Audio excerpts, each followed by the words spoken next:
Hello everyone, मेरा नाम है विपिन यादव। आप सबका विपिन भैया। जैसा कि आप सभी जानते हैं, हम लोगों ने फिजिक्स का फर्स्ट चैप्टर स्टार्ट किया था, प्रकाश परावर्तन तथा अपवर्तन। उस पे हमने एक लेक्चर कंप्लीट किया है भैया। उसमें हमने जाना था परावर्तन क्या है और गोलीय दर्पण से संबंधित छोटी छोटी बातों को डिस्कस कर लिया था। आज के इस लेक्चर में हम जानेंगे भैया गोलीय दर्पण क्या है और उनके दो बेटों के बारे में और उनकी लाइफ स्टाइल के बारे में, अर्थात गोलीय दर्पण के प्रकारों के बारे में और उनके गुणों के बारे में पूरा डिटेल में डिस्कस करेंगे। तो चलिए लेक्चर को स्टार्ट करते हैं।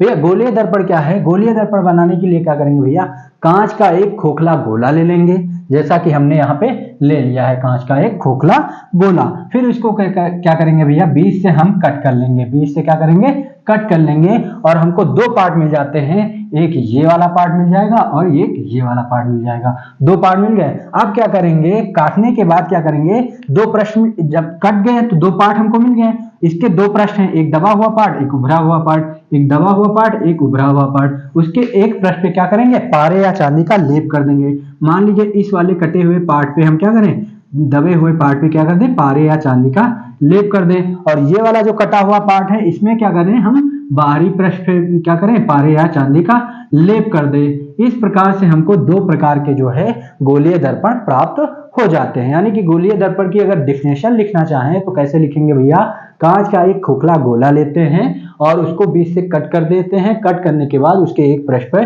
पारे या चांदी का लेप कर देते हैं और दूसरे पृष्ठ को परावर्तक बना देते हैं। भैया जो साफ सुथरा है इसे क्या कहते हैं भैया, परावर्तक पृष्ठ कहते हैं। अब हम जानेंगे भैया कि ये किस प्रकार के जो है दर्पण हैं, किस प्रकार के गोलीय दर्पण हैं, इसको समझेंगे। तो देखिए, अगर जब हम भैया अंदर की ओर दबे हुए पार्ट पर पॉलिश करेंगे तो इसका जो परावर्तक पृष्ठ है ये कैसा होगा, उभरा होगा। परावर्तक पृष्ठ कैसा होगा भैया, उभरा होगा। जो ये जिधर साफ सुथरा होता है, जिधर हम पॉलिश नहीं करते हैं, उसे कहते हैं भैया परावर्तक पृष्ठ। क्या कहते हैं, परावर्तक पृष्ठ कहते हैं। ठीक ना भैया। यानी कि ऐसा गोलीय दर्पण जिसका परावर्तक पृष्ठ क्या हो, उभरा हो, उसे हम क्या कहेंगे भैया, उत्तल दर्पण। यानी कि इसका एक बेटा है जिसका नाम क्या है, उत्तल दर्पण। क्या नाम है भैया, उत्तल दर्पण। ठीक। दूसरा बेटा क्या होगा, दूसरा बेटा जो है इसका देखिए बाहर की ओर पॉलिश किए तो परावर्तक पृष्ठ क्या है, दबा हुआ है, तो इसका नाम भैया है, इसका नाम है अवतल दर्पण। क्या नाम है भैया, अवतल दर्पण। अभी हम डिटेल में समझेंगे कि ये कैसे वर्क करते हैं और इनकी जो लाइफ स्टाइल के बारे में पूरा डिटेल में जानेंगे तो और अच्छे से क्लियर हो जाएंगे। तो यानी कि गोलीय उत्तल दर्पण और अवतल दर्पण है। अब हम जानते हैं भैया कि जो उत्तल दर्पण है और अवतल दर्पण है, इनका जो है लाइफ स्टाइल कैसा है। तो पहला भैया जो इनका गुण है वो क्या है, परावर्तक पृष्ठ इनका कैसा होता है। तो भैया जो उत्तल दर्पण है ये थोड़ा अकड़ू टाइप का होता है। इनका ये बेटा क्या है, थोड़ा अकड़ू टाइप का है, एकदम सीना तान के खड़ा होता है, चाहे जो आ जाए इससे मतलब नहीं। यानी कि इसका जो परावर्तक पृष्ठ है भैया कैसा होता है, उभरा होता है। इसका परावर्तक पृष्ठ कैसा होता है भैया, उभरा होता है। ठीक। उत्तल दर्पण में यही देखें तो भैया ये सीधा साधा विनम्र आदमी है, तो इसका जो परावर्तक पृष्ठ है इसका कैसा है भैया, दबा हुआ पृष्ठ है। कैसा है, दबा हुआ पृष्ठ है, दबा हुआ परावर्तक पृष्ठ होता है। दोनों के हमने परावर्तक पृष्ठ देख लिए, इसका उभरा उसका दबा। अगर डिफिनेशन लिखना चाहें कैसे लिखेंगे, वह गोलीय दर्पण जिसका परावर्तक पृष्ठ उभरा होता है, ऐसे सीना तान के खड़ा होता है, उसे उत्तल दर्पण। जिसका परावर्तक पृष्ठ दबा होता है उसे अवतल दर्पण कहते हैं। आगे देखें भैया तो प्रकाश किरणों के साथ इनका व्यवहार कैसा होता है ये समझें। तो प्रकाश किरणों के साथ देखिए, थोड़ा अपने लाइफ में जाइए, ठीक ना। जैसे एक व्यक्ति है जो अकड़ू टाइप का है, दूसरा व्यक्ति सज्जन टाइप का है, विनम्र टाइप का है। तो अकड़ू व्यक्ति के पास क्या व्यक्ति आएंगे, मिलने लोग आएंगे, नहीं आएंगे, उससे क्या होंगे, दूर भागेंगे। और जो विनम्र व्यक्ति है उसके पास ज्यादा से ज्यादा लोग उससे मिलने आएंगे। उसी प्रकार यहां भी होता है भैया, जो उत्तल दर्पण है ये अकड़ू टाइप का है, अकड़ू टाइप का है, एकदम सीना तान के खड़ा होता है। इसका जो परावर्तक पृष्ठ है वो उभरा होता है, तो इससे किरण भी जो है दूर भागती हैं, क्योंकि इससे इसके पास किरण आती तो हैं लेकिन ये भाव नहीं देता है उनको, तो ये वो किरणें क्या है, दूर भाग जाती हैं। यानी ये किरणों को क्या करता है, फैलाता है। और फिजिक्स की भाषा में फैलाने को कहते हैं भैया अपसारित करना। क्या कहते हैं भैया, अपसारित करना। यानी ये किरणों को क्या करता है, अपसारित करता है। अपसारित का मतलब होता है भैया फैलाना। आगे बढ़े, अवतल दर्पण में देखें किरणों के साथ क्या व्यवहार करते हैं ये अवतल दर्पण। तो अवतल दर्पण जो है किरणों के साथ व्यवहार भैया इनका कैसा होता है, विनम्र होता है। जैसे एक सज्जन व्यक्ति के साथ होता है वैसे ही इनके साथ, सज्जन व्यक्ति के पास क्या होता है, ज्यादा से ज्यादा व्यक्ति उससे मिलने आते हैं, उसी प्रकार ज्यादा से ज्यादा इससे क्या होती है, किरणें मिलने आती हैं और उनको ये क्या करता है, एक्सेप्ट करता है, और यानी कि ये किरणों को क्या करता है, एकत्रित करता है, इकट्ठा करता है, और इकट्ठे करने को फिजिक्स में कहते हैं भैया अभिसारित करना। क्या कहते हैं भैया, अभिसारित करना। अभी मतलब हिंदी में होता है अभिनंदन, और आप किसी का अभिनंदन कब करेंगे, जब उसको बुलाएंगे, तो ये किरणों को क्या करता है, बुलाता है, यानी एकत्रित करता है, यानी अभिसारित करता है।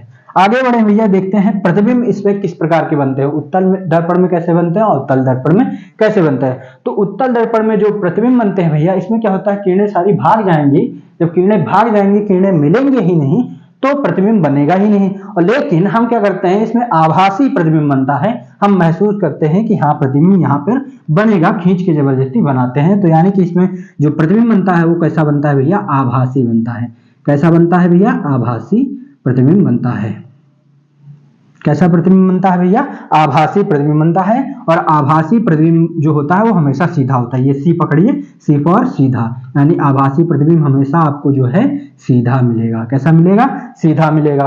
और ये जो है अवतल दर्पण कैसे प्रतिबिंब बनाते हैं भैया, अवतल दर्पण जो है वो जो है आपको प्रतिबिंब बनाएंगे, वास्तविक प्रतिबिंब बनाएंगे, क्योंकि इससे ज्यादा लोग मिलते हैं, यानी कि इससे जो है किरणें जो है एकत्रित करता है, जो किरणें एकत्रित होंगी तो वो जो है रियल में प्रतिबिंब बनाएंगी, यानी कि इसमें जो है प्रतिबिंब बनता है, कैसा बनता है भैया, वास्तविक बनता है।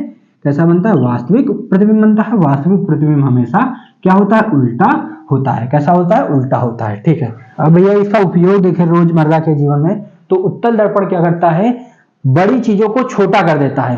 तो इसका जो है, हम ड्राइवर जहां बैठता है उसके बगल क्या होता है, शीशा लगा होता है, तो उस शीशे में जो है उत्तल दर्पण का ही प्रयोग किया जाता है, क्योंकि देखिए जब उस शीशे में आप देखेंगे तो पूरा पीछे का पूरा बैकग्राउंड जो है दिखाई पड़ता है, पूरा जो है गली मोहल्ला सब कुछ दिखाई पड़ता है, यानी कि इतनी ढेर सारी चीजें इतने से छोटे से शीशे में कैसे, तो उसमें उत्तल दर्पण लगा होता है जो चीजों को छोटा करके जो है हमको दिखाता है। ठीक ना, यानी कि इसमें जो है किसमें उपयोग करते हैं इसका, वाहन चालक में, वाहन चालक के साइड में जो है, वाहन चालक के साइड में जो शीशा लगा होता है उसमें करते हैं। और जो है बाजारों और जो है सड़कों पे जो लैंप लगे होते हैं, जो खंबे लगे होते हैं, उस पे जो लैंप लगा होता है उसमें जो है उत्तल दर्पण का प्रयोग किया जाता है, क्योंकि ये जो किरणों को क्या करता है, फैलाता है, जो किरणें फैलेंगी तो उजाला ज्यादा होगा, तो लैंपों में भी किया जाता है। अवतल दर्पण का उपयोग जो है भैया रोजमर्रा के जीवन में कैसे करते हैं, अवतल दर्पण का जो है दूरबीन में किया जाता है,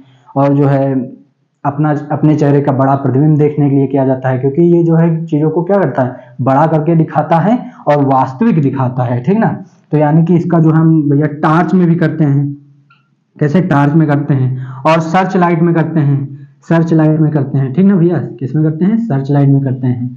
बहुत ढेरों एग्जाम्पल हैं ये। जैसे टार्च में क्या है, आप अंधेरा हो जाए तो आप टार्च मारिए किसी दीवार पे, तो क्या हो जाए, उस पर एक सर्कल बन जाएगा। तो वो सर्कल कैसे बन रहा है, अगर किरणें फैलती तो पूरी दीवार पे उजाला हो जाता है, लेकिन एक जगह सर्कल बन रहा है, यानी कि किरणें क्या हो रही, एकत्रित हो रही हैं। तो उस टार्च में क्या है, उस टार्च में अवतल दर्पण लगा हुआ है। या डॉक्टर हैं वो भी जो है अवतल दर्पण का प्रयोग करते हैं, किसमें, दांतों के इलाज में। जैसे दांत क्या है, अंदर एक छोटा सा दांत है, उसका उनको इलाज करना है, तो उसमें कैसे देख पाएंगे कि क्या खराबी है, तो वो अवतल दर्पण का उपयोग करते हैं, जो ये क्या करता है, क्योंकि ये करता है क्या, वस्तु को बड़ा करके दिखाता है, तो जब देखेंगे तो दांत का बड़ा प्रतिबिंब दिखेगा और वो उसका इलाज कर पाएंगे। इस प्रकार जो है आप गोलीय दर्पण और उनके बेटों के बारे में बहुत अच्छे से समझ सकते हैं। अगले लेक्चर में भी हम जानेंगे गोलीय दर्पण द्वारा जो प्रतिबिंब निरूपण होता है उनके नियमों को समझेंगे। 3 रूल हैं जिनको हम एक कहानी के हेल्प से बहुत ही अच्छे तरीके से समझेंगे। फिर मिलते हैं भैया अगले लेक्चर में।